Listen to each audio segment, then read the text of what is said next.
Assalamualaikum warahmatullahi wabarakatuh. Alhamdulillah wassalatu wassalamu ala Rasulillah wa ala alihi wa man wala wa ba'd.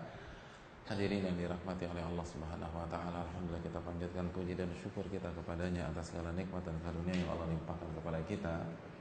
Salawat dan salam semoga senantiasa tercurahkan kepada kedua kita, uswah hasanah kita, Nabi besar Nabi Muhammad sallallahu alaihi wasallam, beserta para keluarga beliau, para sahabat-sahabat beliau, dan orang-orang yang istiqomah berjalan di bawah naungan sunnah beliau sampai hari kiamat kelak. Hadirin ibu-ibu yang saya hormati, ini adalah pertemuan atau hari terakhir sebelum kita memasuki tamu yang mulia, tamu yang istimewa, tamu yang bernama Ramadan, tamu yang kedatangannya selalu ditunggu-tunggu dan dinanti-nantikan oleh seluruh orang yang memiliki iman di dalam hatinya. Bahkan ulama terdahulu itu sudah berdoa agar bertemu dengan Ramadan 6 bulan sebelum Ramadan. Hadirin yang dirahmati oleh Allah Subhanahu wa taala, oleh karena itu jika semuanya setuju, kita akan istirahatkan sejenak kajian rutin kita dan kita akan berbicara tentang Ramadan. Gimana, ibu-ibu setuju nggak? Sudah ada yang membahas fikih Ramadan atau belum? Belum ya? Iya. Hadirin yang dirahmati oleh Allah Subhanahu wa taala, perlu kita ketahui bahwa Ramadan memiliki sisi yang sering dilupakan oleh umat Islam. Kalau ibu-ibu dengar kata Ramadan, yang terbesit di benak kita itu apa sih? Bulan rahmat, bulan ampunan, bulan magfirah, kan gitu ya. Tapi tahukah kita bahwa ada sisi lain dari bulan suci Ramadan? Ramadan bisa menjadi mimpi buruk bagi kita. Nabi kita sallallahu alaihi wasallam bersabda dalam hadis yang diriwayatkan Imam Muslim, "Ragima anfu rajulin," celaka seseorang. Subhanallah. Celaka seseorang. Ini luar biasa loh. Orang seperti Nabi terpaksa memvonis orang. Kalau kita mendengar kata-kata ini dari orang lapangan, orang yang biasa di terminal, mungkin biasa. Tapi Nabi menyatakan celaka seseorang, ini luar biasa. Nabi ditimpukin batu aja nggak memvonis orang loh, Bu. Beliau sujud, lalu punggung beliau diletakkan isi perut hewan ternak, isi perut onta, beliau nggak vonis orang. Coba bayangkan, ada orang nimpuk ibu pakai batu, kira-kira enaknya tuh orang kita doain apa? Hah? Hah? Dia apa ya, Bu? Dia sumpahin apa, Bu? Hah? Subhanallah. Nabi enggak memvonis. Tapi dalam kasus ini Nabi menyatakan celaka seseorang. Siapa dia? Rajulin dakhala alaihi Ramadan thumma salakha falam yughfar lah, seseorang yang memasuki bulan suci Ramadan, lalu ia isi hari-harinya di bulan tersebut, dan ketika Ramadan berakhir dosa-dosanya belum diampuni oleh Allah Subhanahu wa taala. Celaka dia, celaka dia, celaka dia. Kelewatan, keterlaluan. Ramadan yang detik demi detiknya isinya ampunan, lalu dosa Anda belum diampuni oleh Allah Subhanahu wa taala. Ramadan bulan di mana akses fasilitas ibadah dilapangkan, dimudahkan, dihadirkan di hadapan kita. Lalu kita nggak sholat, kita nggak puasa, kita nggak berzikir, kita nggak punya waktu untuk baca Al-Quran, kita nggak tarawih. Ramadan di mana syaitan gembong-gembongnya dibelenggu oleh Allah dan pintu neraka ditutup rapat-rapat sebagai simbol bahwa akses dan sarana maksiat diminimalisasikan oleh Allah. Lalu Anda maksiat, lalu Anda tetap ghibah, Anda tetap menghina orang, Anda mengeluarkan kata-kata kotor, Anda nggak sholat, Anda clubbing, Anda dugem sama teman-teman Anda, oh kelewatan itu, kelewatan, celaka kata Nabi SAW. Dan Nabi nggak pernah bicara kecuali di Ramadan seperti ini. Nabi nggak pernah mengatakan barang siapa yang keluar dari Sya'ban dosa-dosanya belum diampuni celaka. Nggak ada hadis seperti itu. Barang siapa yang keluar dari bulan Rabiul Awal dosa-dosanya belum diampuni celaka, tidak. Tapi Ramadan celaka dia, celaka dia, celaka dia. Ini menunjukkan bahwa kita harus benar-benar menyikapi bulan suci Ramadan. Dan yang lebih menakutkan lagi, Ibu, ini memang awal kajian kita ini serem-serem semua aja yang saya kasih ini. Nabi mengatakan rubba sha'imin hadduhu min siyamihil ju'u wal atash. Dalam hadis Ahmad, Nabi menyatakan betapa banyak orang yang berpuasa ganjaran dari puasanya hanyalah lapar dan haus. Pernah dengar hadis ini? Sering.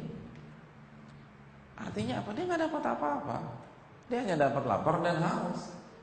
Nggak dapat pahala, nggak dapat ampunan, nggak dapat rahmat, tidak bisa masuk dari pintu Rayyan. Dan yang menariknya hadis ini diawali dengan kata-kata rubba. Ibu udah belajar bahasa Arab belum? Belum ya? Udah. Apa arti rubba? Rubba itu sebuah kata untuk mengungkapkan sesuatu hal dengan kuantitas yang banyak, dengan jumlah yang banyak. Jadi kalau kasusnya cuma 1, 2, 3 kasus, orang Arab nggak mengatakan dengan kata rubba. Tapi kalau kasusnya ribuan, jutaan, banyak banget, rubba. Dan yang menariknya, hadis ini dibuka dengan kata rubba. Rubba sha'im, artinya betapa banyak orang yang berpuasa. Jadi banyak orang yang berpuasa gagal total di Ramadan. Jumlahnya bukan 1-2 orang, banyak kata Nabi. Dan kalau itu terjadi dengan diri kita, celaka kita kata Nabi SAW. Oleh karena itu, kita akan mengkaji sejenak tentang hal-hal yang berkaitan dengan Ramadan. Hadirin yang dirahmati oleh Allah Subhanahu wa taala. Yang pertama kita akan lebih banyak bicara tentang puasa. Yang pertama adalah syarat sahnya puasa kita, atau syarat sahnya puasa bagi wanita. Ibu-ibu yang dirahmati oleh Allah, syarat sahnya puasa bagi wanita itu ada 2, Bu. Apa sih? Apa, Bu? Yang pertama, bersih dari haid dan nifas. Artinya apa? Kalau ibu haid atau ibu nifas, maka puasa ibu sah apa tidak? Tidak. Saya ingin tanya, jam sudah menunjukkan pukul 17.40. Kita, suami kita, anak-anak kita udah anteng tuh di depan meja makan. Tinggal berapa menit lagi? Paling 5 menit lagi atau 10 menit lagi. Begitu kita lagi nunggu azan, kita merasa haid, mens kita keluar. Tinggal 3 menit lagi. Kira-kira puasanya sah apa enggak? Nah, ini 3 menit lagi, atau under 2 menit lah, 2 menit lagi, atau di bawah 1 menit, 59, 58, 57, 56, 55, 54. Kok kayaknya keluar ya gitu. Perasaan, tapi enggak nih beneran gitu. Kira-kira apa yang kita lakukan? Batal apa enggak? Oke, cek beneran gitu lah. Bantah enggak? Ya kita kan haid bukan 1-2 kali, kita kan pengalaman, ini bener nih gitu loh. Batal nggak? Apa yang kita lakukan? Apa kita pura-pura nggak tahu? Sambil main-main begitu ya. Allahu Akbar, langsung alhamdulillah. Suami nggak tahu kok kan gitu ya. Batal.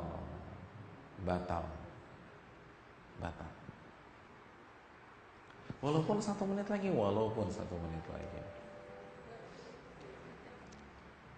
Nggak sah. Dan ibu harus bayar pasca Ramadan. Ustadz, kalau tega banget ya Ustadz ya. Kok teganya di mana ibu ya? Saya ingin tanya, apakah perjuangan ibu dari waktu subuh sampai detik terakhir darah haid keluar itu sia-sia? Enggak, itu pahala semua bu. Jadi ibu dapat bonus gitu loh. Ibu dapat pahala, terus ibu suruh qadha, suruh bayar lagi. Nanti pas bayar dapat pahala lagi kan? Terus kenapa harus protes? Kalau memang kita yakin bahwa itu pahala, dan pahala, udah nikmatin aja deh. Nggak ada masalah sama sekali. Tapi kalau sebaliknya bu, kita dapat haid di last minute sebelum subuh. Jadi begitu Allahu Akbar, kita belum mandi nih, masih hadas besar. Kira-kira boleh nggak kita puasa pada hari itu? Boleh nggak? Kebalikannya, kita bersih dari haid di last minute sebelum subuh. Jadi ketika masuk subuh, kita belum mandi, kita masih hadas. Sah nggak puasa kita? Sah. Karena Nabi SAW pernah masuk waktu subuh dalam kondisi junub, lalu beliau mandi dan melanjutkan puasanya. Nggak ada masalah sama sekali. Jadi ibu harus bersih dari haid dan nifas. Itu syarat pertama. Syarat yang kedua, niat. Innamal a'malu binniyat. Sesungguhnya amal ibadah itu tergantung niatnya. Dalam niat ada 2 hal yang perlu kita bahas. Yang pertama apa? Yang pertama adalah waktu niat. Bu, waktu niat adalah mulai dari detik pertama maghrib sampai detik terakhir sebelum subuh. Nabi kita SAW bersabda, man lam yajma' siyama qabla al-fajri fala siyama lah. Barang siapa yang belum berniat di malam hari sampai detik terakhir sebelum subuh, maka tidak ada puasa baginya. Nggak sah. Tidak sah. Tidak ada puasa baginya. Puasanya tidak sah. Jadi ibu-ibu yang dirahmati oleh Allah, niat puasa itu, misalnya contoh nih, besok gimana bu? Besok ada rencana puasa nggak? Oke, besok ada rencana puasa. Aduh, kan saya harus tanya dulu. Gitu. Kita niat besok puasa Ramadan hari pertama. Maka waktu niat dari maghrib hari ini sampai detik terakhir sebelum subuh, itu waktu niat kita. Kapanpun ibu niatkan, kapanpun ibu tekadkan, sah. Karena Nabi mengatakan barang siapa yang belum berniat di malam hari sampai detik terakhir sebelum subuh, tidak ada puasa baginya. Tidak ada puasa baginya. Berarti barang siapa yang ketiduran dari jam 5 sore, bangun-bangun jam 5 pagi, maka dia nggak sah puasanya. Puasanya nggak sah, karena dia belum niat. Nabi mengatakan falasia malah, puasanya nggak sah. Maghrib masih bisa diqadha, isya diqadha, tapi puasa nggak ada puasa, karena Anda tidak berniat. Pertanyaan berikutnya, Ustadz, niat puasa boleh borongan nggak? Gitu loh. Jadi nanti malam nih saya niat puasa 1 bulan penuh, jadi udah aman, sudah aman untuk Kamis, Jumat, Sabtu, Ahad, Senin sampai full Ramadan. Boleh apa enggak? Saya pernah baca boleh. Hadirin yang dirahmati oleh Allah, pendapat yang paling kuat tidak boleh. Kenapa demikian? Karena setiap hari adalah ibadah yang independen. Karena ibadah itu independen, maka butuh niat yang independen juga. Simpel aja deh. Ibu sakit atau ada wanita sakit hari ketiga Ramadan. Lalu dia mau bayar. Apakah dia harus bayar dari hari pertama? Tidak, dia bayar hari ketiga aja. Ini menunjukkan hari pertama, hari kedua, hari ketiga adalah ibadah yang berdiri sendiri, independen. Beda dengan sholat, rakaat pertama dengan rakaat keempat sholat duhur itu satu paket. Makanya kita tidak perlu, kita cukup niat di awal sholat saja. Rakaat kedua nggak perlu niat, rakaat ketiga nggak perlu niat. Kenapa? Karena itu satu paket. Ketika ibu batal di rakaat keempat, lalu ibu wudhu lagi, ibu sholat lagi. Ibu sholat di rakaat keempat aja atau mulai dari awal lagi? Mulai dari awal. Berbeda dengan 1 bulan Ramadan. 1 bulan Ramadan adalah ibadah yang independen. Jadi kita harus niat per malam, nggak bisa di borongan. Jadi kita nggak terima borongan. Hadirin yang dirahmati oleh Allah Subhanahu wa taala. Itu yang berkaitan dengan niat. Yang berikutnya, tempat niat. Tempat niat. Niat itu gimana sih? Terus bacaannya apa? Ibu-ibu perlu camkan, seluruh ulama sepakat. Ibu mau buka buku mazhab apapun, seluruh ulama sepakat bahwa niat itu letaknya di hati. Innamal a'malu binniyat. Sesungguhnya amal itu tergantung niatnya, dan niat itu tekad itu di hati. Nah, setelah seluruh ulama sepakat bahwa niat itu di hati, terjadi perbedaan di tengah-tengah mereka. Boleh nggak diucapkan nih, gitu loh? Boleh nggak diucapkan? Dengan redaksi apa? Nawaitu sauma ghadin an adai fardhu syahri ramadana hadhihi sanati lillahi ta'ala. Masya Allah, mantap nih, hafal semua. Nah, boleh nggak kita ucapkan seperti itu? Hadirin yang dirahmati oleh Allah Subhanahu wa taala. Masih ingat firman Allah dalam surat Al-Ahzab 21? Laqad kana lakum fi Rasulillah uswatun hasanah. Telah ada dalam diri Rasul suri tauladan yang baik untuk kalian.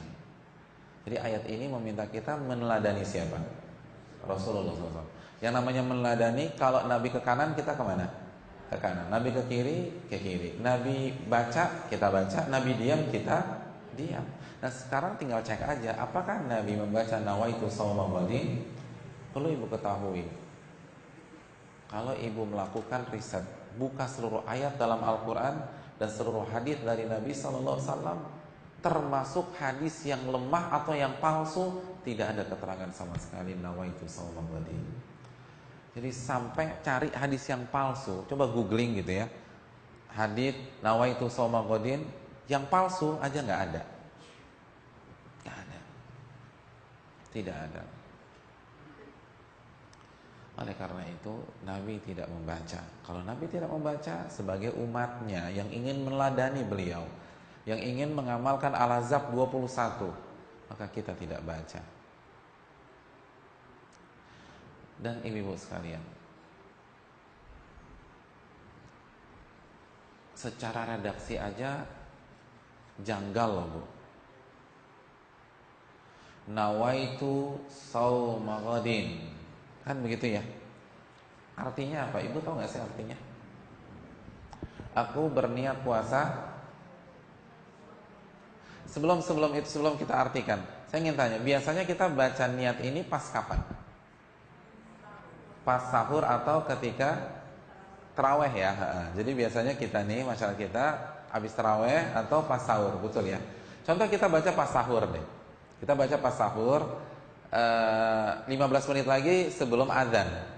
Jadi di 15 menit lagi azan kita baca nawaitu shauma ghadin. Berarti kira-kira kita baca kapan tuh? Mungkin 4.15, 4.20 gitu ya. Artinya apa sih, Bu? Nawaitu shauma ghadin. Aku berniat puasa besok. Jadi besok, bukan hari ini. Besok. Yaudah, hari ini makan minum aja dong, Bu. Besok, bukan hari ini. Jadi kalau misalnya besok subuh nih, kan kita udah mulai sahur ya. Sahur perdana kita kan besok subuh. Sebelum subuh kita baca nawaitu shauma ghadin. Artinya aku berniat puasa besok, hari Jumat. Jadi bukan hari Kamis. Udah ibu makan minum aja, kan besok, bukan hari ini. Dan itu semua orang baca begitu. Kalau hari ini bahasa Arabnya apa? Al-yaum. Jadi harusnya nawaitu saumal yaum, tapi redaksinya nggak begitu. Redaksinya nawaitu sauma ghadin. Makanya waktu saya pertama kali belajar bahasa Arab, lalu saya baca redaksi ini, saya tuh aneh banget, kok bisa sih? Kan saya mau puasa hari ini bukan besok. Dan tadi kita sudah sebutkan hadisnya. Niat puasa itu di malam harinya sampai subuh. Jadi nggak bisa untuk Jumat kita baca malam Kamis tuh nggak bisa. Atau kita baca hari Kamis nggak bisa. Untuk Jumat itu kita niatkan malam Jumat dari maghrib sampai subuh. Jadi setiap malam itu untuk satu hari tersebut. Nawaitu sauma ghadin. Aku berniat puasa besok. Janggal nggak? Janggal banget. Oh mungkin gini Pak Ustadz, kan biasanya dibaca pas habis taraweh. Nah kan udah beda hari tuh, bener dong besok, ya enggak? Ada gambaran enggak? Ya kan perpindahan hari jam 24.00, makanya kan kalau dibaca habis taraweh cocok. Nawaitu sauma ghadin. Ibu-ibu sekalian, tahukah perpindahan hari dan tanggal di dalam Islam itu berbeda dengan Barat. Di dalam Islam perpindahan hari itu dari maghrib, bukan dari 24.00, dari maghrib. Jadi maghrib itu hari udah hari baru, tanggal sudah tanggal baru. Makanya saya ingin tanya, ibu rencananya puasa dulu apa taraweh dulu? Setiap tahun kita taraweh duluan atau puasa duluan? Taraweh duluan, betul. Kenapa nggak puasa duluan baru malamnya taraweh? Karena dalam Islam malam dulu. Jadi nanti ketika matahari terbenam itu sudah masuk 1 Ramadan. Itu sudah masuk 1 Ramadan. Jadi maghrib duluan. Makanya kita taraweh dulu sebelum puasa. Dan makanya setiap malam takbiran gak ada taraweh. Mbak mau kemana mbak? Ya mau taraweh. Mbak ini malam takbiran mbak. Emangnya kenapa? Karena malam takbiran sudah masuk tanggal 1 Syawal. Dalam Islam itu perpindahan hari di maghrib. Jadi Islam itu tidak mengenal dini hari. Jadi malam sampai detik terakhir subuh, lalu pagi, lalu siang, lalu sore, malam berubah lagi. Jadi hadirin sekalian, satu hari yang sama. Maka nawaitu shauma ghadin janggal. Jadi dari redaksi sangat janggal, dari validitas nggak ada ayatnya, nggak ada hadisnya. Maka laqad kana lakum fi rasulillahi uswatun hasanah. Mari kita teladani Rasulullah SAW. Terus kita pakai redaksi apa, Pak Ustadz? Bu, niat itu tekad. Niat itu apa? Tekad. Dan namanya tekad itu nggak butuh redaksi khusus. Ibu berniat hari ini masak sop buntut. Ibu punya redaksi khusus nggak? Saya berniat masak sop buntut lillahi ta'ala. Kan nggak ada. Niat itu tekad. Apapun redaksi dalam hati kita bebas. Itu niat. Ustaz, gimana kalau teman-teman saya, saudara-saudara saya, keluarga saya masih pakai nawaitu shauma ghadin? Pelan-pelan didakwahi. Jangan galak-galak, Bu. Ini jadi masalah nih, sebagian ngaji nih galak-galak. Jadi pesannya, message-nya tuh nggak sampai. Karena orang udah tersinggung duluan.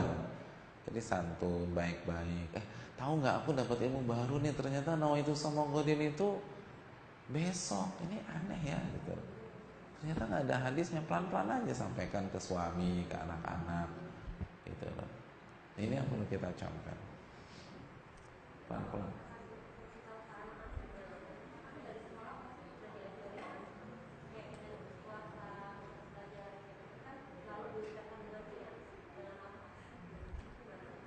Iya, terima kasih jazakallahu khairan. Inilah mungkin hikmahnya kita pendewasaan anak, bahwa semua informasi harus kita filter. Kamu tuh harus kritis loh nak. Kita nggak usah bicara masalah agama lah. Di bidang manapun, apakah yang disampaikan seorang guru pasti benar? Jawabannya enggak loh. Ya tidak. Saya ingin bertanya, siapa di antara ibu-ibu yang menerima bahwa nenek moyang ibu-ibu tuh monyet gitu loh? Hah? Siapa coba angkat tangan? Ya saya harus akui Pak Ustadz, nenek moyang saya monyet gitu. Ada? Hah? Ada yang mau ngaku begitu? Kalau saya sih enggak, saya yakin nenek moyang saya itu Nabi Adam dan Hawa. Saya nggak tahu ibu-ibu. Ibu-ibu gimana, Bu? Hah? Sama ya? Masih saudara kita ya? Nah, saya ingin tanya, teori evolusi bagaimana? Pithecanthropus erectus. Ya, apakah benar? Enggak. Dan itu diajarkan terus. Nggak tahu kurikulum sekarang. Kalau kurikulum saya dulu SMP diajarkan. Kurikulum ibu diajarkan nggak? Enggak. Kurikulum ibu? Hah? Oh, seumur ya, Masya Allah ya. Iya. Ibu-ibu SMP nggak? Apa kawin seluruh SD? Hah? Oh, masuk SMP. SMP itu loh. Jadi ibu sekalian, semua hal, semua bidang kita nggak mengkritisi agama semuanya. Nah inilah jadi dari rumah ajarkan anak berpikir kritis. Jangan menerima semua info yang disampaikan walaupun dari guru kamu, nak kritis gitu loh. Ada data apa enggak? Kalau dalam agama datanya Al-Quran dan hadis kan gitu ya. Kalau misalnya itu evolusi coba tanya sama gurunya. Tapi dalam agama saya Bu Guru bahwa manusia itu dari Nabi Adam, iya kan? An-Nisa ayat pertama, ya ayuhan nas ittaqu ittaqu rabbakumul ladzi khalaqakum min nafsin wahidah wa khalaqa minha zaujaha wa batha minhuma rijalan katsiran wa nisaa. An-Nisa ayat pertama, wahai manusia bertakwalah kepada Allah Subhanahu wa taala yang telah menciptakan kalian dari manusia yang pertama. Siapa manusia yang pertama? Adam. Wa khalaqa minha zaujaha, dan dari Adam Allah ciptakan Hawa. Wa batha minhuma rijalan katsiran wa nisaa, dan dari Adam dan Hawa lahirlah manusia dan manusia. An-Nisa ayat pertama. Jadi dari sini terbantahkanlah Pithecanthropus erectus itu. Tapi kalau ada orang kekeh pengen nenek moyangnya monyet, kan kita nggak bisa maksa, Bu. Ya udah itu bapak aja, saya enggak gitu loh, kan bisa gitu. Tapi kita harus ilmiah. Jadi semua info harus ilmiah. Itu mencerdaskan. Jadi dari kecil ajarkan anak bahwa tidak setiap info kita yakini, tidak setiap informasi kita percaya. Datanya gimana? Jadi dan anak diberikan edukasi bahwa memang hidup di dunia pasti ada debatable. Hidup di dunia pasti ada pendapat A, pendapat B, pendapat C, pendapat D. Nah, gimana nih kita cerdas dalam menghadapinya? Selalu bermain data, selalu bermain referensi. Kan begitu. Ada referensinya enggak gitu loh. Seperti Allah berfirman dalam surat Al-Baqarah 111, "Qul hatu burhanakum in kuntum shadiqin." Berikanlah argumentasi Anda, referensi Anda, dalil Anda kalau Anda benar. Jadi pelajaran bagus ya buat anak-anak kita ya. Insya Allah anak-anak kita paham dan bisa berpikir kritis. Subhanallah. Dan anak kita tuh pintar loh, cerdas loh. Saya ada kenalan tuh anaknya lucu. Anaknya baru kelas berapa? Kelas 4 SD ya. Terus bicara lagi belajar, mungkin di sekolah udah belajar tentang hijab dan seterusnya. Terus ketemu sama lagi main sama ayahnya nih, sama ayahnya. Terus anaknya bilang, "Ya, kok istrimu tidak pakai hijab?" gitu. Jadi bahasanya istrimu, padahal itu ibunya. "Ya, istrimu kok nggak pakai hijab ya?" Aneh banget. Tapi artinya kritis loh nih anak gitu loh. Walaupun bahasanya lucu banget. "Ya, istrimu kok nggak pakai jilbab?" gitu. Nggak, jadi ya kenapa mama nggak pakai jilbab, nggak pakai hijab, nggak bilang nggak pakai hijab, tapi anak istrimu kok nggak pakai hijab ya gitu. Artinya kan anak tuh bisa diajarkan berpikir kritis begitu, karena dia udah dapet ayatnya, hadisnya dan seterusnya. Bisa kok, anak kita tuh pintar, anak kita cerdas, jangan underestimate gitu. Tapi jadi dan ini konsep hidup kan begitu, bahwa tidak setiap informasi ditelan, harus disaring, harus pakai data. Gurumu tuh nggak maksum loh gitu loh. Gurumu nggak maksum. Tapi ada nama guruku tuh Pak Maksum. Iya, si Pak Maksum pun nggak maksum nak gitu loh. Kan bisa kita ajarkan demikian. Kalau dalam Islam ini edukasi yang menarik sebenarnya. Jadi dari kecil anak tuh udah paham, oh iya ya, nggak semua omongan tuh harus aku dengar, mana referensinya, datanya di mana dan seterusnya. Ya, jelas ya ibu-ibu. Itu niat tuh demikian. Oke, kita lanjutkan. Jadi syarat selesai ya. Satu, bersih dari haid nifas. Yang kedua, niat. Yang berikutnya, rukun puasa. Artinya apa yang harus kita lakukan di saat puasa agar puasa kita sah. Rukun puasa adalah menahan diri dari pembatal-pembatalnya, dari terbit fajar atau waktu subuh sampai terbenam matahari. Jadi puasa itu bukan nggak makan nggak minum, tapi menahan diri dari pembatal-pembatalnya. Nah, pertanyaan saya, apa pembatal-pembatal puasa? Yang pertama apa? Yang pertama apa? Ghibah. Iya. Siapa yang bilang ghibah tadi? Ibu mazhabnya apa? Karena tidak ada yang mengatakan ghibah membatal puasa kecuali mazhab zahiri. Ibu mazhab zahiri? Enggak tahu juga. Yang penting mah jawab aja Pak Ustadz lah. Masya Allah. Yang pertama, makan dan minum. Pertanyaan saya, kalau ada ibu-ibu dia lupa bahwa dia puasa, terus dia baru ingat setelah makan bakso 2 mangkok, kira-kira batal apa enggak puasanya? Loh, ini kan real loh. Khususnya di awal-awal puasa, dan ibu-ibunya kan bahaya ibu-ibu mau masuk restoran manapun nggak akan ada yang melihat sinis, nggak akan ada orang yang suudzon.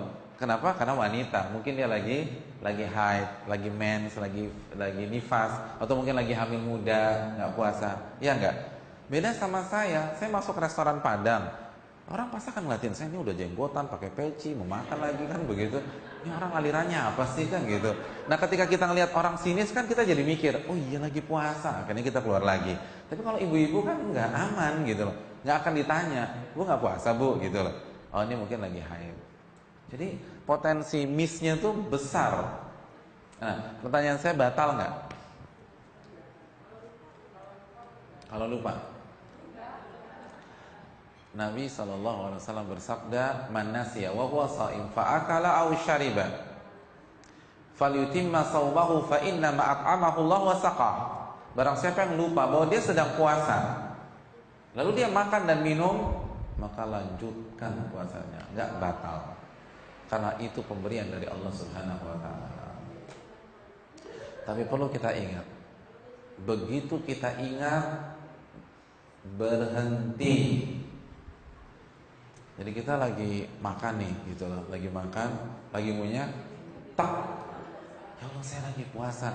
Itu jangan, nggak boleh, batal. Jadi telanan terakhir batal tuh. Itu nggak boleh ditelan, nggak boleh ditelan. Sebentar, jangan emosi, sabar. Kita akan bahas. Sabar, jangan emosi. Kita menjelang puasa, sebaiknya kita redahkan emosi kita. Kita lanjutkan dulu. Sekali lagi, begitu kita ingat harus berhenti. Jadi misalnya ibu makan siang, menunya ayam taliwang. Begitu mau minum ingat, nggak boleh minum, haram, nggak boleh minum. Jadi pas mau minum nih ingat, oh ya salah, nggak boleh minum. Walaupun keselak nggak boleh. Itu resiko ditanggung sendiri. Jadi siapa suruh milih menu ayam taliwang kan gitu ya. Jadi begitu ingat nggak boleh minum, Kita lanjutkan. Pertanyaan, bagaimana dengan mencicipi? Batal apa enggak? Mencicipi? Mencicipi batal atau enggak? Ibu kalau nyicipin makanan berapa sendok? Oke. Saya kasih pertanyaan yang lebih ekstrim ya. Saya kasih pertanyaan yang lebih ekstrim lagi dari itu.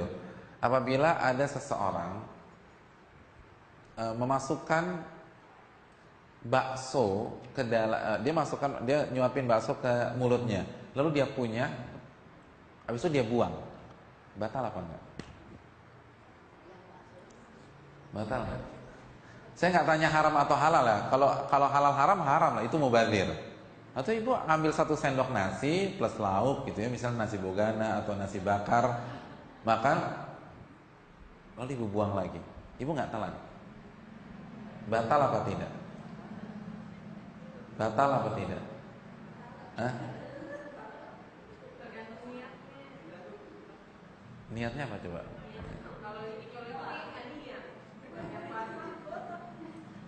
Dia iseng aja ambil, buang. Oke. Saya nggak bahas itu. Saya mau yang lebih ekstrim lagi. Ini kita ngambil satu suap nasi, kita gigi kita punya, terus kita buang. Batal apa tidak? Tidak. Kenapa? Karena kan yang membatalkan makan dan minum. Makan dan minum itu apa sih, Bu? Makan dan minum kan proses. Kita memasukkan, lalu kita telan. Itu makan dan minum. Kalau hanya kunah dikatakan makan dan minum apa tidak? Tidak. Tenang, sabar. Oleh karena itu tidak batal. Kalau ini tidak batal, maka nyicipin batal apa tidak? Enggak. Dan ini riwayat Ibnu Abbas. Ibnu Abbas mengatakan tidak batal selama tidak masuk ke tenggorokan. Karena masuk ke tenggorokan itu dinamakan makan dan minum, terlepas apapun volumenya.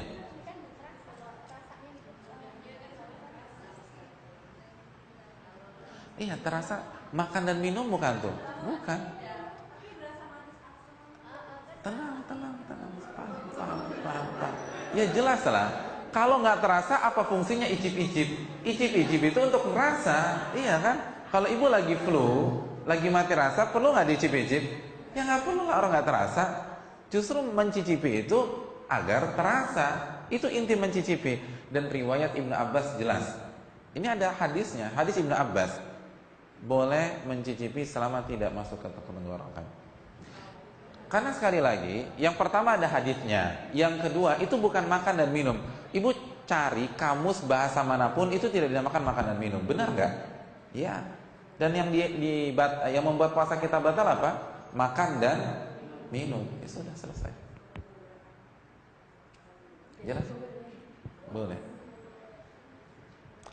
Ingat, tapi nggak boleh ditelan loh. Kalau ditelan itu batal. Yang kedua, haid dan nifas itu membatalkan puasa.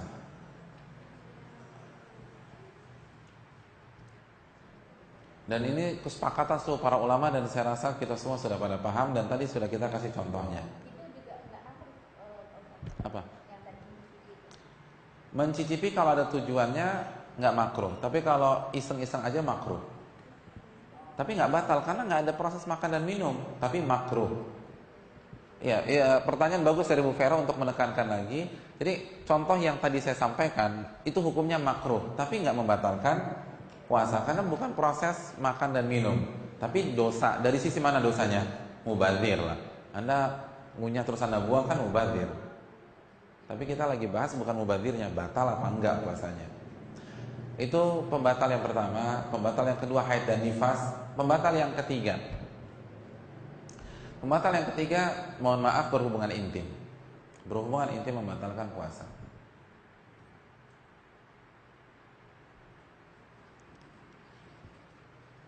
Membatalkan puasa.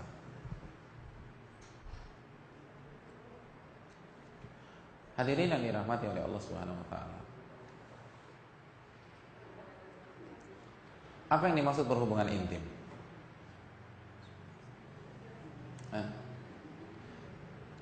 Saya bisa menjelaskan. Ini masih gadis-gadis atau pernah nikah? Oke, apa hubungan intim? Melakukan hubungan apa yang dilakukan? Melakukan hubungan suami istri. Hubungan bisa jarak jauh kan ya? Iya, apa? Apa enggak? Saya butuh jawaban. Karena mayoritas nggak paham hubungan intim. Kan ini pengaruh loh. Ini pengaruh ke puasa. ini pengaruh ke mahar, ini pengaruh ke mahram, ini pengaruh ke hadas besar, ini pengaruh ke zina. Kapan orang dinamakan berzina? Kapan? Apakah pada saat dia check-in hotel? Apakah pada saat dia masuk dengan pasangan tidak sahnya? Ataukah pada saat dia naked? Atau pada saat dia ngapain? Itu penting, parameter itu penting. Apa maksud hubungan suami istri?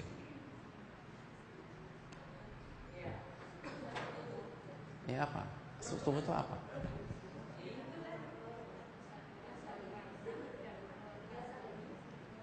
Saat merasakan hawa nafsu terangsang dan mengeluarkan mani, itu kan, itu aja udah beda nih sama ibu-ibu nih.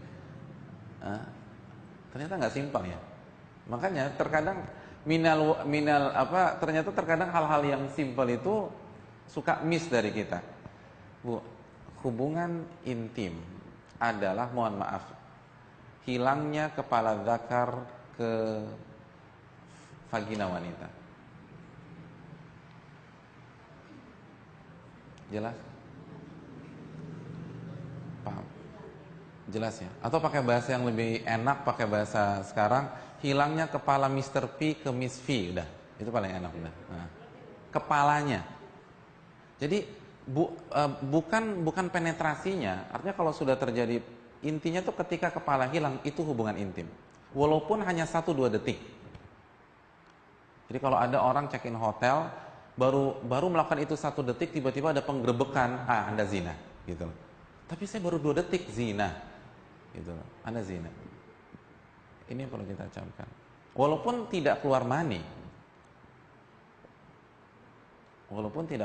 atau tidak melakukan gerakan atau dan seterusnya, jika itu terjadi, itu kalau dilakukan dengan pasangan itu hubungan intim suami istri. Kalau dilakukan dengan non pasangan yang sah, itu zina. Dan kalau puasa batal. Kalau puasa, maka puasa kita batal. Makanya Aisyah pernah ditanya. Dari sini Aisyah pernah ditanya, apa yang boleh dilakukan oleh suami istri ketika dia atau mereka sedang berpuasa? Kata Aisyah, kullu syai'in ilal jima'. Lakukan segala sesuatu kecuali itu. Bebas. Jadi nggak ada yang perlu nanya lagi ya, Ustadz, kalau saya kissing sama suami boleh nggak? Kata Aisyah, lakukan apa saja kecuali hubungan intim itu. Semuanya boleh sebebas-bebasnya. Selama nggak kebablasan ya, jangan kebablasan. Menjaga diri masing-masing.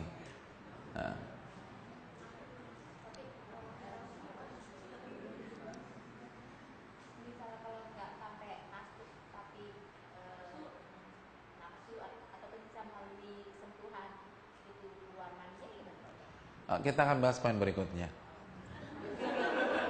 Sebentar. Oke. Pertanyaan saya sebelum kita masuk ke pertanyaan Bu Vera. Apa hukumnya jika sepasang suami istri atau seseorang melakukan hubungan suami istri dan dia lupa dia sedang berpuasa? Batal apa tidak? Jadi dua-duanya lupa nih, akhirnya berhubungan. Kejadian. Ini kejadian dan kasus banyak, khususnya di awal-awal Ramadan, dan khususnya ketika di awal-awal Ramadan itu weekend, dan kebiasaan banyak pasangan suami istri kalau weekend itu tidur lagi gitu loh, tidur malas-malesan di kamar tidur, terus dia lupa bahwa ini tuh udah masuk Ramadan. Suasana gelap, apalagi kalau kamarnya tuh matiin lampu dan seterusnya, bangun, dan biasanya pas bangun tidur nyawa belum connect gitu kan ya, sinyal masih lemah, hubungan intim. Batal apa tidak? Batal apa tidak?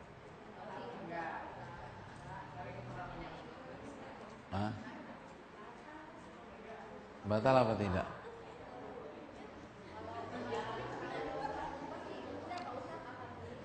Alhamdulillah lagi. Jawabannya tidak batal. Dalilnya apa? Kias ke makan dan minum. Lupa nggak ada ini. Iya, lupa. Ini kejadian. Ustadz, saya nggak bisa bayangkan, jangan dibayangkan. Tapi ini kejadian.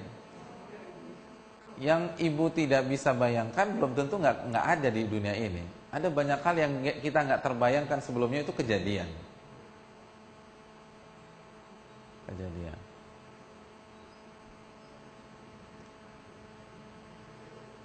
Jadi itu batal.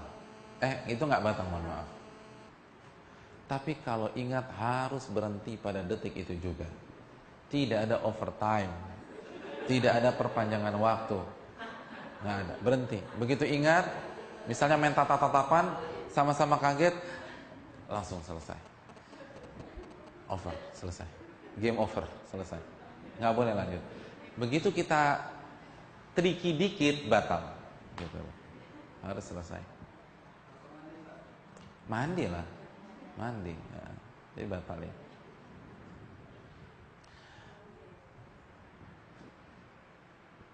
Pembatal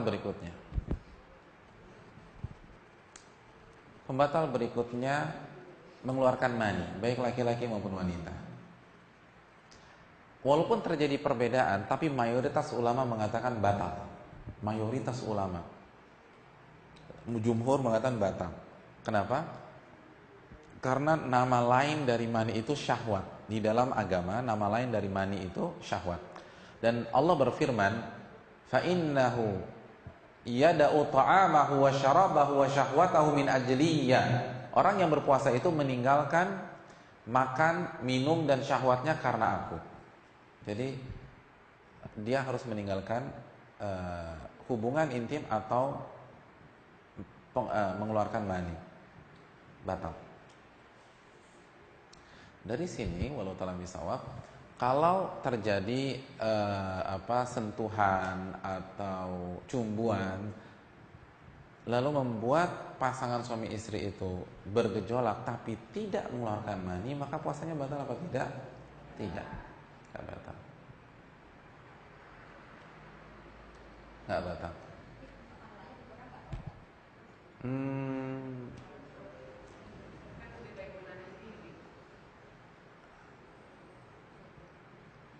Kalau sampai benar-benar bergejolak, ya itu bisa mengganggu kesempurnaan. Tapi kalau hanya sekedar bermesraan, karena Nabi lakukan juga loh. Aisyah memberikan testimoni, karena Nabi SAW yuqabbiluni wa huwa shaimun wa ana shaiman. Nabi itu suka menciumku ketika beliau lagi puasa dan aku juga lagi puasa, gitu loh. Tapi Nabi bisa tahu kapan berhenti, kapan jaga, dan seterusnya. Wallahu ta'ala bishawab. Oleh karena itu, apabila sampai pada sebuah titik keluar madhi, itu pun tidak membatalkan puasa. Ya, sampai keluar madhi. Sebentar, satu-satu dulu. Kalau madhi tidak membatalkan puasa, ibu sudah pernah dengar kata madhi ya? Madhi itu apa? Madhi.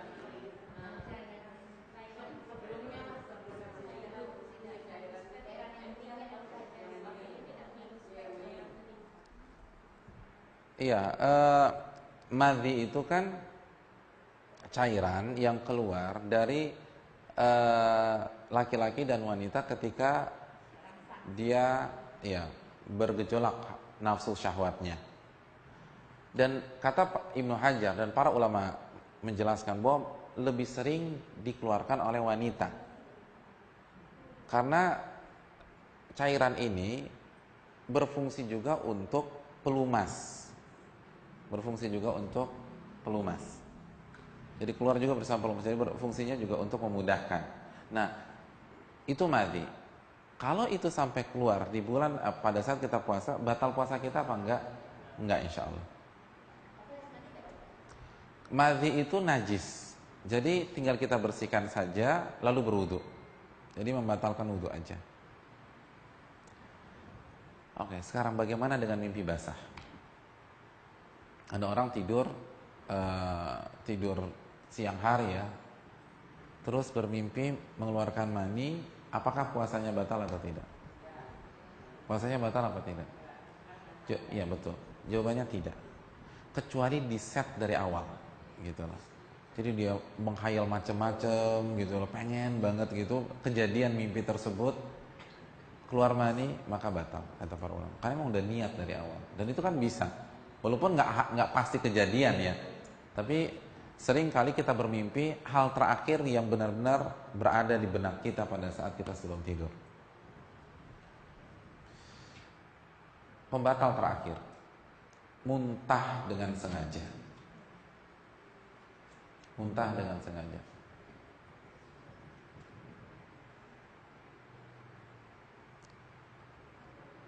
Nabi SAW bersabda, "Man dzara'ahul qai' falaysa 'alaihil qada." Barang siapa yang muntah, maka enggak batal dan enggak perlu mengqadha. Wa man istaqa'a 'amdan falyaqdi. Namun barang siapa yang sengaja muntah, mungkin dia masukkan jarinya ke kerongkongan lalu gitu ya. Enggak ada dia puasanya batal dan dia harus mengqadha. Jadi kalau ibu hamil terus tapi dia direkomended untuk berpuasa tapi masih muntah gitu ya. Itu nggak ada masalah karena dia nggak sengaja. Tapi kalau dia orang niat muntah, batal puasanya. Atau kita mudik pakai jalur laut, terus kita harus naik speedboat. Mungkin kalau kampungnya yang di kepulauan, itu kan harus naik speedboat. Atau misalnya kampungnya di Kepulauan Seribu, dari Ancol naik speedboat. Dan walaupun itu pulang ke kampung halaman sendiri, tapi tetap aja muntah, maka nggak batal puasa. Ya. Itu pembatal puasa.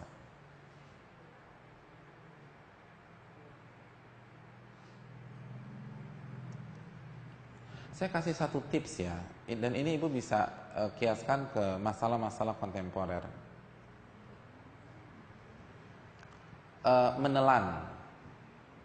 Menelan makanan atau minuman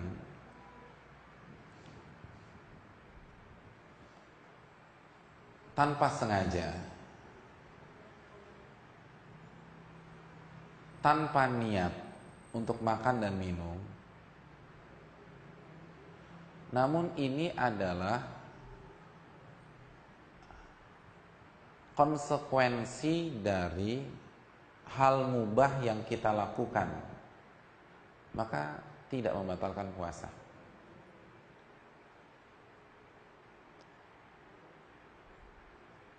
Jadi menelan sedikit makanan dan minuman tanpa sengaja dan tidak diniatkan untuk makan minum, namun ini konsekuensi dari aktivitas mubah yang boleh yang kita lakukan, maka itu tidak membatalkan puasa. Jelas ya Ibu? Jelas? Sebentar, sabar. Saya baru nanya. Saya belum memberikan kesempatan untuk bertanya karena ini belum selesai. Dengan contoh ibu-ibu akan paham. Dalilnya adalah, saya ingin tanya, pada saat ibu puasa Ramadan, ibu sholat nggak? Sholat duhur atau asar tidak?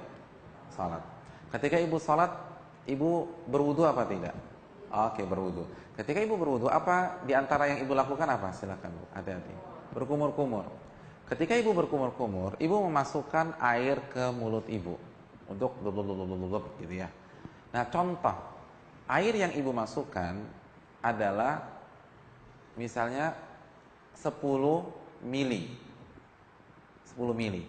Jadi air yang ibu masukkan itu 10 mili. Setelah ibu kumur-kumur, biasanya ibu telan atau ibu buang? Oke, ibu buang. Itu dari sini sampai di sini sudah tepat. Ibu buang.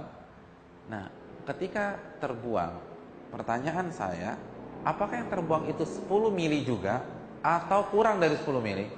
Kurang dari 10 mili. Lalu sisanya kemana?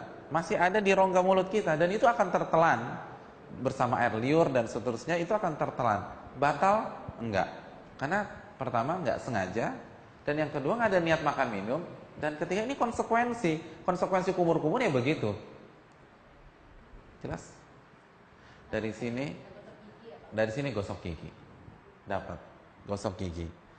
Terus yang kedua, kalau ibu pakai inhaler buat asma, itu pasti ada sedikit yang tertelan, nggak ada masalah. Jadi nggak ada masalah gitu loh. Jangan dilarang. Karena kan asma udah nggak boleh minum obat, iya kan? Dia nggak boleh minum obat, dia paling pakai inhaler. Ini udah nggak boleh, Bu, nggak boleh. Ya, ibu lagi puasa. Saya bisa. Kalau ibu mati syahid, nggak boleh bilang begitu. Ini kebodohan namanya. Silakan, nggak ada masalah. Walaupun tertelan, boleh. Diperbolehkan. Atau misalnya mau nggak mau ibu harus buat appointment dengan dokter gigi. Kalau ibu cabut gigi, itu kan pasti aja lah yang kemasukan, ya iya nggak? Apalagi tindakan-tindakan yang agak lama kan pasti kan. Darah kan nggak ada masalah. Darah nggak, kecuali kalau gusi berdarah itu ibu kumpulkan dalam sebuah gelas lalu ibu minum lagi, itu nggak boleh, itu haram. Tapi kalau cuma sekedar itu kan jelas nggak masalah. Jadi sekali lagi tindakan gigi nggak ada masalah dan seterusnya. Jadi ini yang perlu kita camkan. Walaupun yang lebih afdol diakhirkan aja lebih enak. Tapi kan kadang-kadang kan kita nggak bisa bukan kadang-kadang, memang kita nggak bisa ngatur dokternya. Bu, kita ketemu Ramadan ya jam 2 siang gitu loh. Saya nggak punya waktu lagi, saya mau umroh kata dokternya, atau saya mau berangkat keluar. Ya udah nggak masalah sama sekali.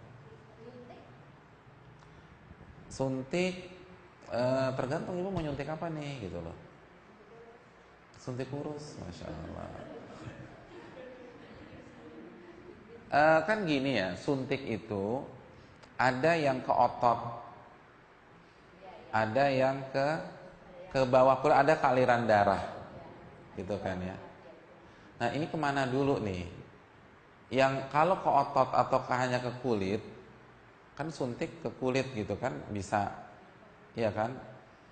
Misalnya ke dokter kecantikan, artinya disuntik-suntik itu kan biasanya ibu-ibu bisa gitu. Itu batal nggak? Enggak, gitu. Itu nggak batal. Ulama sepakat nggak batal karena nggak ada hubungannya. Kalau otot, misalnya bina raga atau ada, saya kemarin beberapa waktu yang lalu lihat artikel kayak orang tuh ototnya kayak Hulk beneran gitu loh. Tapi itu suntikan, semua suntikan. Nah batal apa enggak? Jawabannya enggak, karena nggak ada kaitannya. Yang jadi masalah ini suntikan ke darah, suntikan ke darah. Jawabannya kalau mengandung nutrisi makanan atau zat-zat yang dikandung oleh makanan minuman maka batal, kayak infus dan seterusnya. Tapi kalau misalnya tidak mengandung itu nggak batal. Allah taala.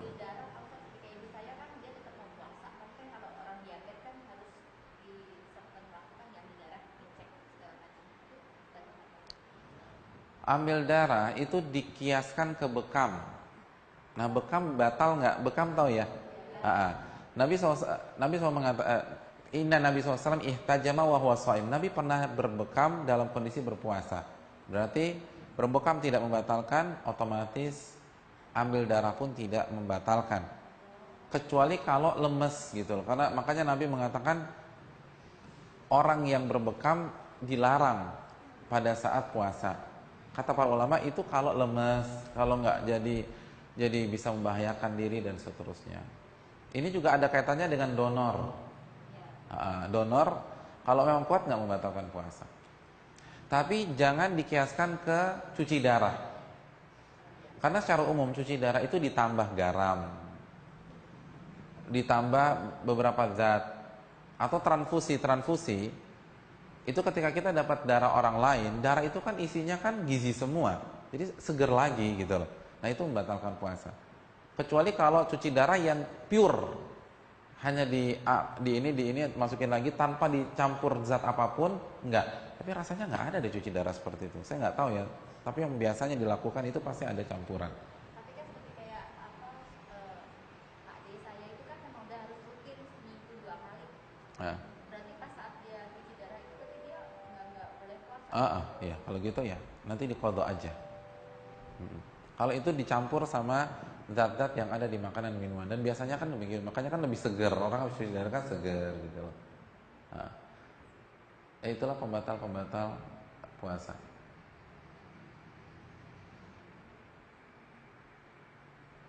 Wallahu ta'ala bishawab. Intinya kalau mau membahas pembatal kontemporer, itu kan yang pertama, apakah itu makan dan minum? Makan dan minum. Dan bisa dikiaskan dengan makan dan minum. Jadi apakah yang dimasukkan itu makanan dan asupan gizi dan seterusnya. Yang kedua, masuk ke jauf. Artinya rongga lambung, rongga perut, saluran pencernaan. Dan yang ketiga, kaidah yang tadi kita bahas. Kalau ibu paham 3 poin itu, ibu bisa menghukumi masalah-masalah kontemporer. Jadi apakah itu makan dan minum, dan apakah masuknya ke rongga lambung, pencernaan dan membuat kita fit dan seterusnya. Dan yang ketiga, bahwa makanan dan minuman jika masuk tanpa disengaja, tanpa niat, tapi karena ini konsekuensi yang nggak bisa dielakkan, nggak ada masalah. Contoh misalnya ketika ada orang pasang kateter masuk, batal nggak puasanya? Nggak batal, karena itu bukan makan dan minum, gitu loh. Ya samalah, ada orang misalnya menelan penghapus gitu loh, atau kunci mobilnya tertelan, batal nggak puasanya? Nggak batal, enggak, karena itu bukan makan dan minum, jadi nggak batal. Loh ini kasus seperti ini itu kan memang kelihatannya sederhana ya, tapi itu penting untuk kias ke masalah-masalah kontemporer, khususnya masalah pengobatan atau medis. Jadi alat apapun yang dimasukkan ke dalam dari mulut kita itu nggak membatalkan puasa, kecuali jika alat tersebut diolesi oleh lemak, dan itu kadang-kadang seperti itu agar bisa biar licin dan bisa gampang masuknya, maka itu batal karena lemak itu zat makan dan minum. Allah ta'ala bisa. Ya.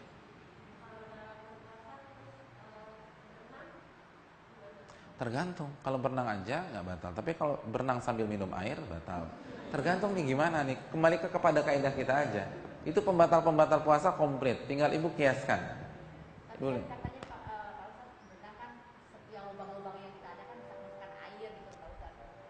Kembali kepada kaidah tadi. Apabila ada zat makan dan minuman masuk tanpa sengaja dan tidak kita niatkan, dan ini konsekuensi dari hal mubah yang kita lakukan, nggak ada masalah.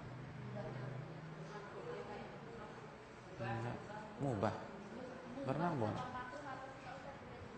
Mubah itu boleh-boleh aja gitu loh. Makan bakso, ketoprak, gado-gado, apa-apa boleh lah gitu loh. Tapi kalau makruh boleh, tetapi lebih baik ditinggalkan. Nabi kurang nyaman gitu, nggak suka gitu. Tapi nggak sampai derajat haram. Tapi tetap boleh, tapi lebih baik ditinggalkan. Makan pete, saya makanya suka kesian sama si pete sama si jengkol, karena nggak ada ayat atau hadis satupun yang mengatakan dia makruh, kecuali kalau dimakan sebelum sholat, ya itu makruh, kias ke makan bawang sebelum sholat. Tapi kalau dimakan normal nggak ada masalah, dengan catatan itu tadi, tidak dimakan sebelum ibadah dan tidak mencemari lingkungan, artinya orang-orang yang lain nggak terganggu. Jadi misalkan pete kita pakai apa gitu, pakai obat kumur atau langsung sikat gigi gitu loh. Kamar mandinya private, nah itu aman dah sudah. Jadi aman udah. Jadi karena nggak ada dalil, mana dalil pete dan jengkol itu makruh, nggak ada dalilnya. Ya, pertanyaan?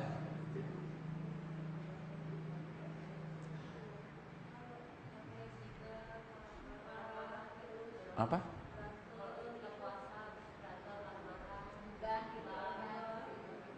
Iya. Kita poin terakhir kita bahas ya. Apa yang disunahkan dilakukan oleh orang yang berpuasa? Yang pertama makan sahur.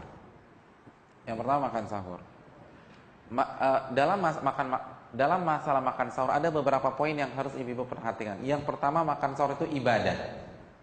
Keliru orang yang mengatakan inti dari makan sahur itu mengganjal, isi bensin. Enggak, inti dari makan sahur itu ibadah. Salah satu hikmahnya kita lebih kuat untuk persiapan.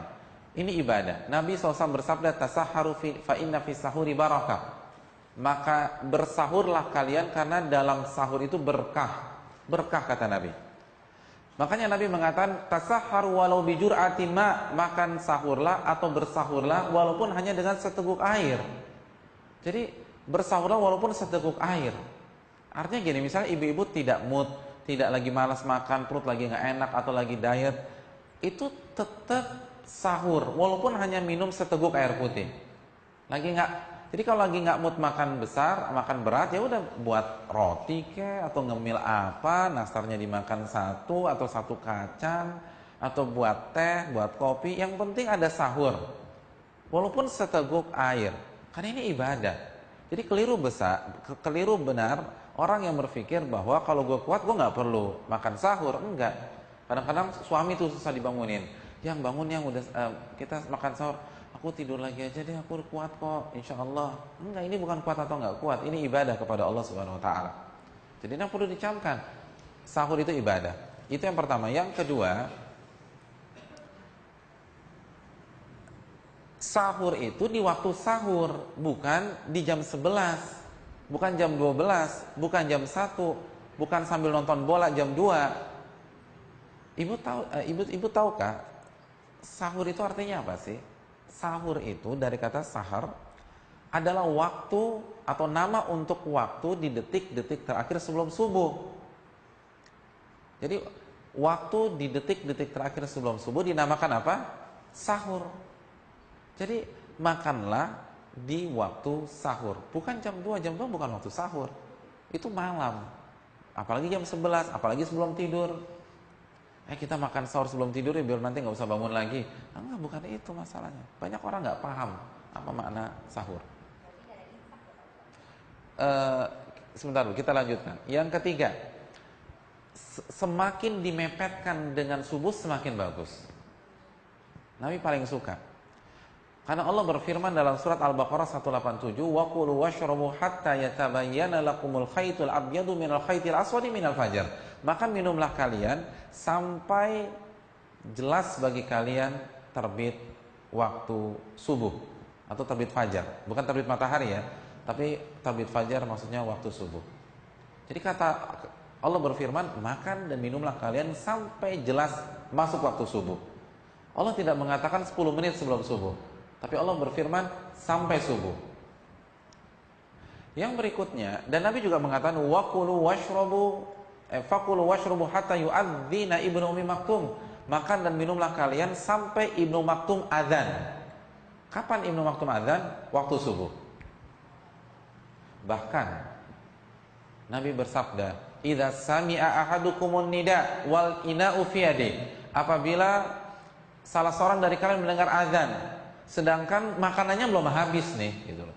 Apa yang harus dilakukan? Berhenti atau habiskan? Atau diperinci? Gimana Bu? Tergantung menunya Pak Ustadz. Kalau tempe orek berhenti, kalau sop buntut lanjut. Oh, Masya Allah. Ini tanggung kalau sop buntut ya nggak enak gitu. Ibu-ibu sekalian, lanjutkan. Kata Nabi SAW, "Fala yada'hu hatta yaqdiya hajatahu min." Jangan dia berhenti sampai dia selesaikan makanannya. Tapi ingat, selesaikan, habiskan. Walaupun masih lama, walaupun akhirnya nanti 5 menit setelah azan. Iya, Nabi yang bersabda bukan saya. Nabi yang bersabda. Tapi habiskan yang di piring, bukan yang di meja makan, apalagi di magic jar, bukan. Yang di piring. Enggak masalah. Nabi yang bersabda. Nabi mengatakan fala yada'hu hatta yaqdiya hajatahu minhu. Sampai selesai. Nabi enggak mengatakan sampai plus 5 menit ya, enggak ada begitu. Tapi sampai selesai. Tapi jangan dimainin juga. "Ma, aku enggak habis, Ma, nanti jam 9 makan lagi ya, Ma ya." Oh, enggak bisa lah. Jadi habiskan pada saat itu juga. Itu sahur. Dari sini kita menyadari bahwa konsep imsak itu kurang tepat. Karena Allah yang mengatakan sampai subuh, Nabi yang mengatakan sampai Ibu Ummi Maktum azan. Bahkan begitu azan masih makan, lanjutkan. Memang konsep ini inisiatif dari sebagian para ulama agar melakukan tindakan preventif. Namun tanpa mengurangi rasa hormat kita kepada sebagian ulama yang lain mengatakan kurang tepat nih gitu loh. Karena kan Allah katakan sampai subuh. Allah ta'ala misal. Itu sahur. Yang berikutnya, ibu-ibu sekalian, jaga diri kita dari kemaksiatan, dari maksiat atau dosa-dosa lisan. Karena ini ditekankan Nabi SAW. Nabi SAW bersabda, "Man lam yada' qawla zur wal amala bi falaysa lillahi hajatun fi an yada'a ta'amahu wa syarabah." Barang siapa yang tidak meninggalkan ucapan dusta, ucapan dosa, atau perbuatan-perbuatan dosa seperti itu, Allah tidak butuh dengan puasanya. Allah tidak butuh. Jadi seakan-akan Allah nggak butuh dengan Anda. Anda mau puasa kayak nggak puasa kayak terserah. Anda mau buka maghrib, mau buka asar, mau buka di zuhur, mau buka di duha, terserah. Allah nggak butuh. Sama aja. Anda puasa nggak puasa sama. Jadi ini yang perlu kita jelaskan. Bahkan sekali lagi, sebagian para ulama dari mazhab Zahiri mengatakan barang siapa yang bergibah puasanya batal. Tapi itu pendapat sebagian ulama dan itu kurang tepat. Tapi bukan berarti tidak ada masalah. Puasa kita bisa nggak ada dapat apapun. Puasa kita nothing, zero, kosong, nggak dapat apa-apa. Karena Allah nggak butuh. Dan banyak ulama terheran-heran dengan orang yang masih asik bergibah ria. Apalagi memfitnah di bulan Ramadan, khususnya pada saat di puasa. Kenapa demikian? Saya ingin tanya kepada ibu-ibu sekalian. Kalau ibu-ibu ke daerah Priuk, Tanjung Priuk, jam 12, berada di luar, di pinggir jalan raya. Bayangkan panasnya tuh sekarang. Terus ada yang menawarkan es kelapa muda dengan iga bakar. Kira-kira kita makan apa enggak? Kita lagi puasa nih. Ustaz boleh bungkus nggak? Nggak boleh bungkus. Harus dimakan di tempat. Kira-kira kita makan minum atau tidak? Enggak. Ternyata ini orang ngotot. Ayo dong bu, nggak ada yang lihat kok. Atau mau ke warung saya, close. Enggak. Mohon maaf, saya nggak mau. Karena saya berpuasa. Dia tambah ngotot. Apakah kita akan makan karena nggak enak? Tidak. Kita akan ngotot juga. Dia ngajak berantem. Kira-kira kita berantem nggak? Dia langsung serang nih. Pokoknya kalau ibu nggak makan kita berantem di sini, langsung dia serang. Kira-kira kita akan bertahan dan defense? Ya kita akan defense, kita akan lawan. Dan itu tindakan yang tepat. Tapi yang aneh bin ajaib, sebagian pihak ketika ditawari iga bakar dia akan pertahankan puasanya. Tapi giliran ditawari bangkai manusia, dia makan bangkai tersebut. Wala yaghtab ba'dukum ba'dha, janganlah kalian saling bergibah kata Allah. Ayuhibbu ahadukum an ya'kula lahma akhihi maitan fakarihtumuh. Apakah kalian suka makan bangkai saudara kalian yang kalian benci tersebut? Gibah adalah makan bangkai. Bagaimana mungkin iga bakar kita tolak, sop buntut kita tolak, wagyu kita tolak, lalu bangkai manusia kita makan? Akal sehat mana yang bisa terima hal tersebut? Oleh karena itu ini yang perlu kita camkan. Yang berikutnya, perbanyak baca Al-Quran. Al-Quran dibaca bu, dibaca. Ini bulan Quran. 1 huruf dapat berapa pahala? 10 pahala. Ibu kalau baca surat terpendek dalam Al-Quran, saya ingin tanya, surat terpendek dalam Al-Quran itu surat apa?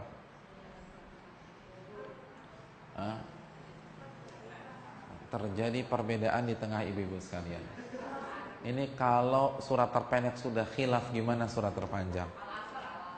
Al-Asr, Al-Ikhlas, terus apa lagi nih? Ada yang Al-Baqarah? Surat terpendek adalah Inna a'tayna kal kautsar. Ibu butuh berapa menit untuk baca surat ini? 10 detik, bukan menit. Berapa pahalanya? Kurang lebih 470 pahala. Subhanallah. Karena terdiri 47 huruf. Jadi kalau 10 detik 470 pahala, bagaimana dengan Al-Baqarahnya? Bagaimana dengan satu hari satu juznya? Ini luar biasa. Dan usahakan baca di malam hari, minimal 100 ayat. Sebentar, 100 ayat itu sebentar. Karena Nabi SAW bersabda dalam hadis riwayat Imam Ahmad, barang siapa yang membaca 100 ayat di malam hari, maka Allah akan berikan pahala salat tarawih semalam suntuk. Salat tarawih semalam suntuk. Maka hendaknya kita baca. Ini yang perlu kita ucapkan. Baca Al-Quran. Dan yang terakhir, jaga tarawih setelah salat 5 waktu. Jaga tarawih. Dan bagi ibu-ibu yang paling baik di mana? Di rumah. Wa buyutuhunna khairum lahun. Rumah kalian atau rumah wanita itu lebih bagus buat mereka. Tapi kalau barang siapa ingin pergi ke masjid, nggak ada masalah, bagus. Tapi kalau boleh milih, lebih pilih di rumah, walaupun tidak berjamaah. Dan ibu akan dapat pahala tarawih berjamaah kalau ibu sholat di rumah dalam rangka mengikuti saran Rasulullah SAW. Bu, sholat tarawih di berjamaah itu dapat pahala sholat semalam suntuk. Man qama mal imam hatta yansarifa kutiba lahu qiyamul lailah. Barang siapa yang sholat bersama tarawih bersama imam sampai selesai, maka dia mendapatkan sholat tarawih semalam suntuk. Nah, kalau ibu pilih di rumah karena disarankan oleh Nabi bagi wanita lebih baik di rumah, maka ibu dapat pahala tersebut. Dapat. Jadi nggak usah khawatir. Jadi kalau ibu jaga sholat tarawih, lalu ibu baca 100 ayat di malam hari, maka dalam malam tersebut ibu dapat pahala sholat tarawih 2 malam suntuk. Oh, itu suntuk banget tuh. Masya Allah. Ya. Di malam hari. Jadi jangan lewatkan malam-malam hari kita dari membaca 100 ayat dari Al-Quran. Dan hadisnya sahih, riwayat Imam Ahmad. Ya, saya rasa cukup. Ada 1-2 pertanyaan sebelum kita tutup.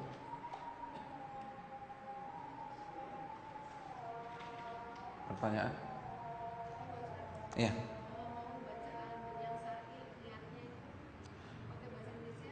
Sekali lagi, niat itu catat. Enggak, niat itu tekad, Bu. Yang namanya tekad nggak ada redaksi khusus. Saya ingin tanya, ketika ibu ingin buat nasi goreng, apakah ibu ucapkan saya berniat buat nasi goreng lillahi ta'ala? Jawabannya kan enggak. Apapun redaksi dalam hati kita, maka itu tekad. Dan itu sudah cukup. Enggak ada. Nabi tidak ajarkan yang penting kita niat, tekad berpuasa, selesai sudah. Enggak ada redaksi khusus. Enggak ada juga. Kalau ada, Nabi akan ajarkan cucu-cucunya. Kan Nabi punya cucu nggak? Punya, Hasan Hussein. Tapi Nabi nggak pernah ajarkan. Intinya tekad aja. Ada pertanyaan lain? Silakan, Bu.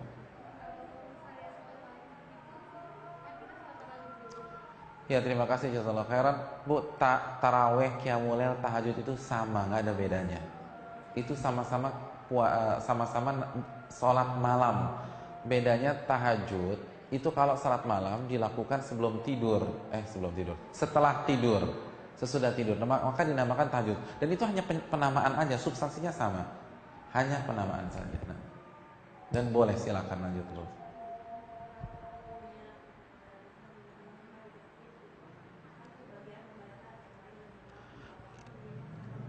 Iya, jazakallahu khairan. Tergantung tujuannya apa. Kalau tujuan tadarusan seperti itu, mempelajari tajwid dan memperbaiki tahsinnya, maka nggak ada masalah. Jadi ada yang baca, terus ustadz atau ustazah menyimak dan membetulkan jika ada kekeliruan, dan yang lain menyimak sampai selesai 30 juz, nggak ada masalah. Tapi kalau tujuannya mengkhatamkan, perlu ibu-ibu ketahui bahwa mengkhatamkan adalah ibadah individual, bukan ibadah kolektif atau ibadah kelompok, bukan ibadah tim. Jadi mengkhatamkan itu kita yang baca dari juz pertama sampai juz terakhir. Nabi SAW tidak pernah berkumpul dengan para sahabatnya untuk bagi-bagi juz sehingga mereka bisa khatam bersama-sama. Dan kita punya konsep, kata Ibnu Katsir, laukana khairon nasabaquna ilaih. kalau hal itu bagus, pasti Nabi dan para sahabat yang pertama kali melakukannya. Wallahu ta'ala bishawab. Jadi kalau bacanya sama-sama Pak, bacanya sama-sama dan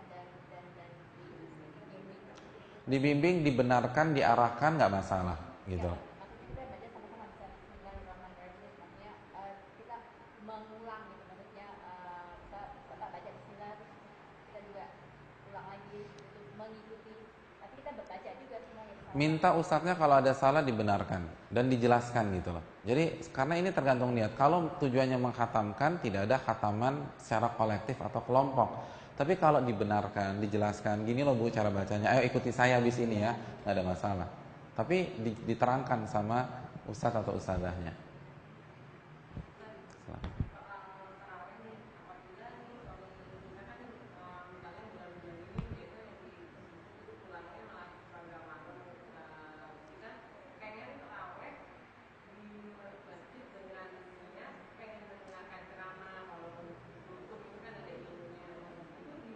Boleh, nggak masalah. La tamna'u ima Allahil masajid. Jangan kalian cegah kalau ada wanita ingin pergi ke masjid. Nabi hanya saran lebih baik di rumah. Tapi mungkin kalau misalnya suasana rumah nggak dapat, suasana masjid tuh kayak terasa banget tarawih Ramadannya, nggak masalah kita pergi ke masjid. Kalau tarawih itu sebelum tidur ya Pak. Jadi misalnya kita ya mungkin karena Bukan, mohon maaf saya potong. Tarawih itu qiyamul lail di bulan Ramadan. Jadi kalau mau dilakukan sebelum tidur atau setelah tidur itu namanya juga tarawih. Jadi qiyamul lail di bulan Ramadan dinamakan tarawih. Nah, kalau dilakukan setelah tidur maka bisa dinamakan tarawih, bisa dinamakan tahajud. Gitu aja. karena saya pernah ya karena setelah itu ada acara apa yang memang harus kita, jadi kita sampai tertidur, tapi misalnya kita bangun bisa dari jam 2, nah itu langsung tarawih, terus lanjut tahajud juga lanjut, itu pernah sih saya melakukan seperti itu kalau nah itu plan saya. Jadi kalau tarawih setelah bangun tidur malam itu boleh? Boleh, tapi saya mungkin luruskan istilah aja ya. Kita tidak mengatakan saya tarawih lalu tahajud. Kalau kasusnya seperti ini ya. Karena tarawih, tahajud, tarawih, udah. Tahajud itu tarawih, tahajud. Nggak masalah, bagus. Kalau kita kerjakan, kalau qiyamul lail itu kita kerjakan di bulan Ramadan setelah tidur, maka tarawih itu tahajud, tahajud itu tarawih, begitu. Kalau sebelum tidur namanya tarawih aja gitu loh. Ya. Ada pertanyaan lain? Cukup ya. Terima kasih jazakallahu khair karena sudah masak waktu zuhur. Wassalamualaikum warahmatullahi wabarakatuh.